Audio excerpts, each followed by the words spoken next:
박희락 교수입니다. 앞으로 몇 번에 걸쳐서 2019년에 있었던 주요 안보 이슈의 전개와 결말을 함축하여 소개해드리고자 합니다.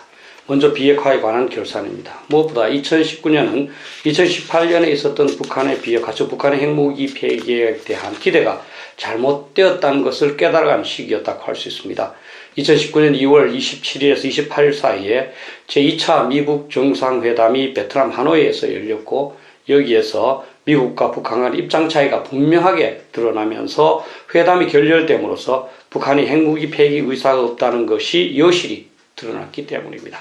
하노이 회담에서 북한은 기존 핵무기에 관해서는 언급조차 못하게 하는 대신에 핵무기 개발로 이미 용도가 끝난 영변 핵시설을 폐기하겠다면서 그 대가로 유엔이 부과해온 경제제재 대부분을 해제할 것을 요구했습니다.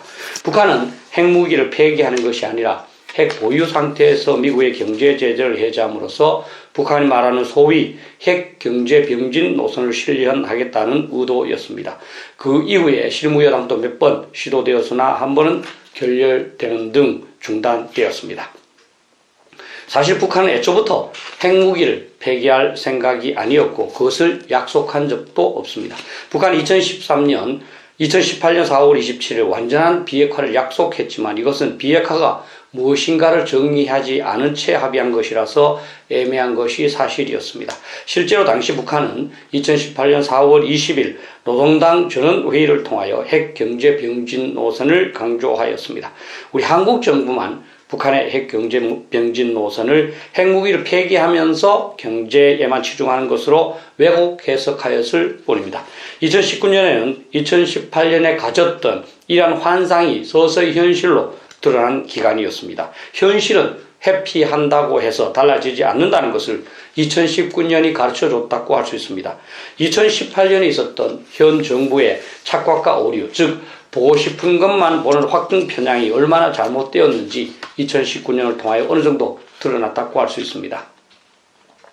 하노이 미북 정상회담에서 북한이 핵무기를 폐기하지 않으려 한다는 것을 트럼프 대통령이 어느 정도 인식한 것은 2019년의 가장 큰 성과였다고 할 수 있습니다. 현재 지구상에서 가장 강력한 영향력을 가진 사람이 미국 대통령이고 그가 북한의 비핵화 약속이 허구라는 것을 깨달으면 사태가 달라지지 않겠습니까?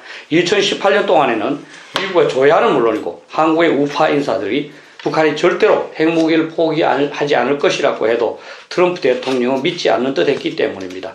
그러나 2019년 2월 28일 하노이 회담장을 걸어 나옴으로써 트럼프 대통령은 북한에게도 분명한 메시지를 전달했고 특히 결렬 자체가 미국 내에서 환영받았듯이 북한 비핵화에 대한 미국의 국론이 하나로 통일되는 모습을 보였습니다. 즉 북한이 핵무기를 폐기하지 않을 경우 다른 어떤 양보도 없다는 정책 방향이 미국의 공론으로 자리 잡게 되었습니다. 최근 미국이 북한에 대하여 강력한 대비 태세를 강구 및 과시하고 있는데 하노이 회담에 교훈이 없었다면 트럼프 대통령이 이것을 허용하지 않았을 가능성도 없지 않습니다. 이제 트럼프 대통령은 김정은에게 속았다는 것을 깨달은 상태에서 냉정한 시각에서 북한 문제와 북핵 문제를 처리할 것이고 그래 할수록 긍정적인 방향으로의 해결 가능성은 높아진다고 봅니다. 하노이 회담에도 불구하고 트럼프 대통령은 북한의 비핵화에 대한 미련을 완전히 버리지는 못한 것 같습니다. 북한은 군의주의 체제이기 때문에 김정은만 설득하면 핵무기 제거는 금방 가능할 것이라고 쉽게 판단한 것 같습니다. 그래서 트럼프 대통령은 동경에서 열린 G20 회의에 참가한 후 한국을 방문하는 길에 북한의 김정은에게 판문점에서 만날 것을 제안하였고 김정은도 이것을 받아들여서 6월 30일 판문점에서 50분 정도 단독 회담을 갖기도 했던 것입니다. 그러나 이 회담에서도 트럼프 대통령은 김정은의 확답을 이끌어내지 못했고 따라서 김정은과의 협상도 의미가 없다는 점을 깨달았을 가능성이 높습니다. 판문점 회동에서 실무 협의를 지속한다는 합의사항이 발표되었지만 그것의 이행도 수개월이 걸렸을 뿐만 아니라 스웨덴의 스톡홀름에서 10월 5일 개최되었을 때는 이 북한의 대표들이 회담 시작 몇 시간 후 회담장을 나가는 사태가 벌어졌습니다. 미국이 빈손으로 도착했고 옛 입장과 태도를 버리지 않았다면서 일방적으로 회담을 결렬시킨 것이죠. 하노이 회담에서 미국이 결렬시킨 것을 보복한 것으로 보이기도 합니다만 그 이후 미국 간에는 아무런 접촉이 없는 상태가 지속되고 있습니다. 그리고 북한은 미국에게 2019년이 가기 전에 새로운 세법을 제시하지 않을 경우 북한은 새로운 길을 가겠다면서 군사적 대응의 의지를 과시하고 그들의 군과 국가의 태세를 점검 및 강화하고 있습니다. 실제로 북한은 연말에 노동당 전연회의를 개최하고 그들의 핵 정책을 논의한다는 입장이고, 이에 앞서 김정은 주재하에 노동당 중앙군사위원회 제7기 제3차 확대회의를 열어서 핵무력의 지속적인 강화에 관한 사항을 논의하였습니다. 이제 우리 모두는 북한이 말하는 새로운 길이 무엇인지 다시 한번 곰곰이 생각해 볼 필요가 있습니다.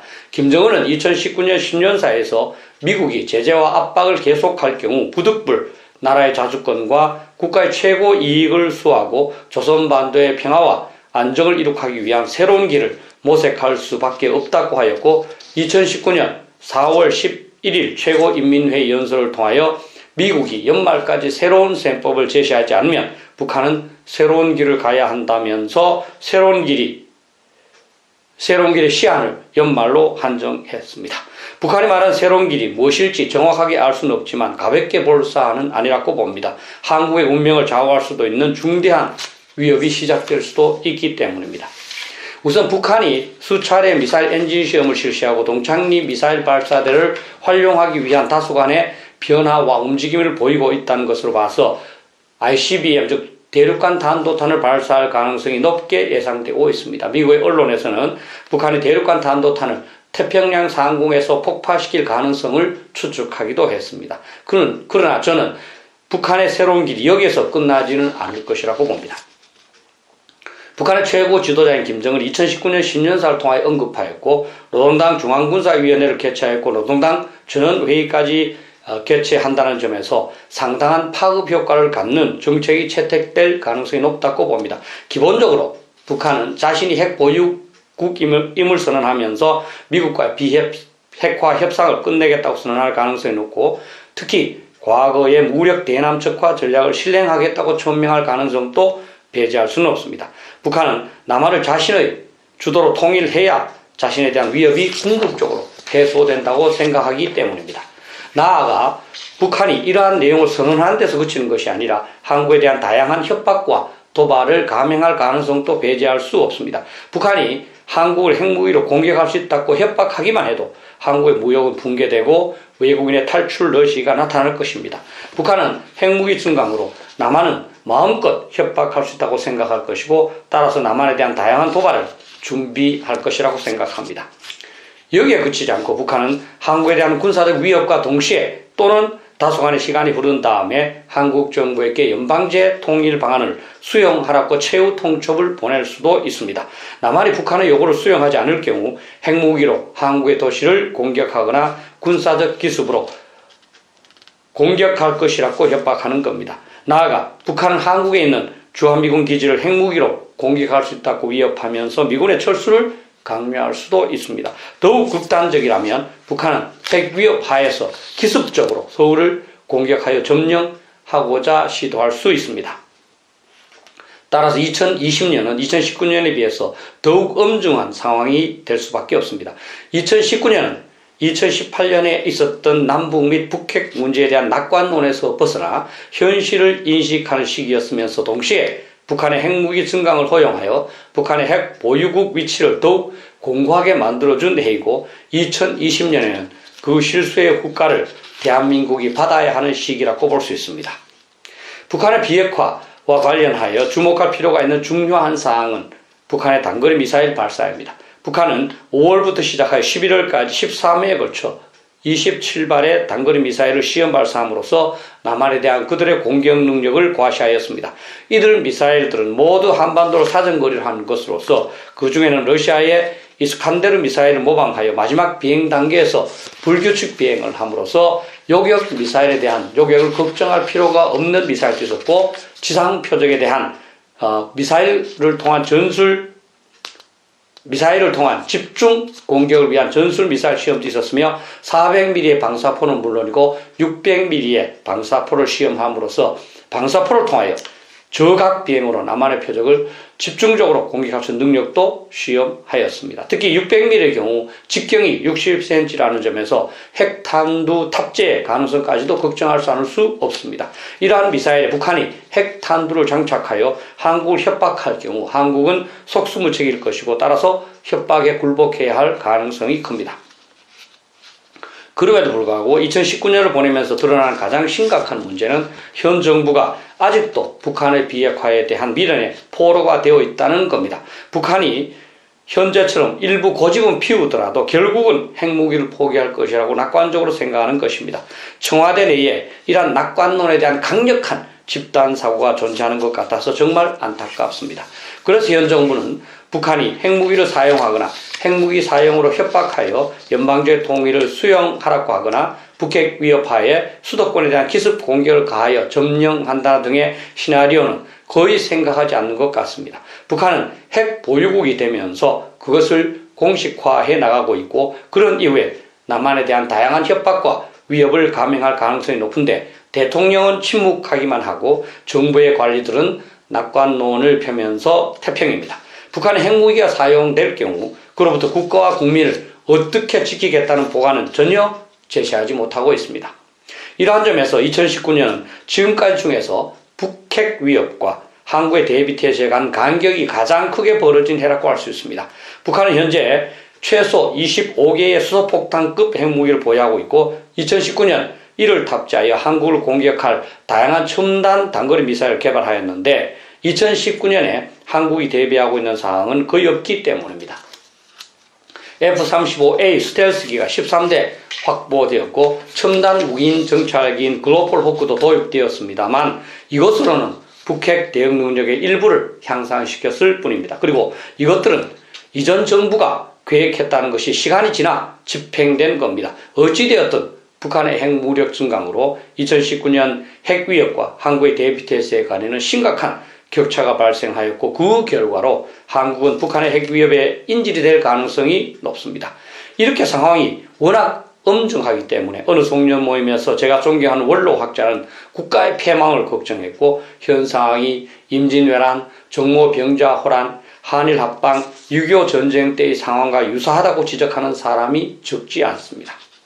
2019년을 보내며 이제 우리는 북한의 비핵화가 사기극이라는 것을 분명하게 깨달아야 합니다. 문재인 대통령은 북한이 핵무기를 포기하겠다는 전략적 결단을 내렸다고 말했고 비핵화의 궁극적 목표는 북한이 모든 핵시설을 물론 현존하는 핵무기와 핵물질을 모두 폐기하는 것이라고 설명했지만 이것은 문재인 대통령의 희망일 뿐 현실은 전혀 그렇지 않은 것 같습니다.